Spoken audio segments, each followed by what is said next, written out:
This was the last Fantastic Four solo series we got, and it came out a year after that first Fox Fantastic Four film. And I'd say this is 50-50 as far as good or bad. It follows at least the origin that we got in the movie, and that's really about it. You know, they touch on it and then they just go with the flow. I do think they do a real good job with some of the relationships, primarily between Sue and Johnny. I mean, that banter I think is fantastic most of the time. Yes, I'm going to use that word a lot.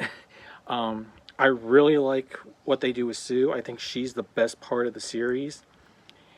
And about half the episodes are good, and then there's parts of other episodes that are good as well, especially when they're focusing on characters and character arcs. And again, the relationships between the Fantastic Four, and even between them and their villains.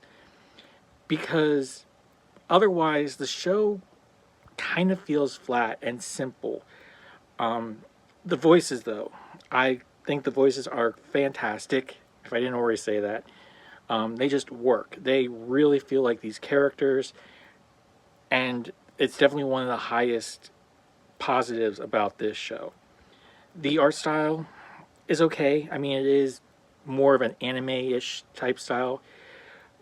But where the Fantastic Four, Doctor Doom, and like most of their villains work, it's the guest stars that I feel don't really have a great design. With the main exception being She-Hulk, I thought looked good, and Namor does too. But the series, it feels very kiddie or simple compared to the 90s show, especially. The relationships are there, but at times they don't feel as complex as they should or they could. The characters are very one note. I mean, Reed, he's the smartest person in the room, and he is always just doing science stuff, which that's Reed, but there's more to him than that. You know, Johnny's just always making the smart-ass comments, or being a doofus, or caring about girls or his cars. And I've come to learn and experience since those early days that, yes, there's more to Johnny than that. And, you know, they use Alicia in here, but there's a lot more to the thing than what they present here. Again, I think Sue's the best. Doctor Doom is fantastic.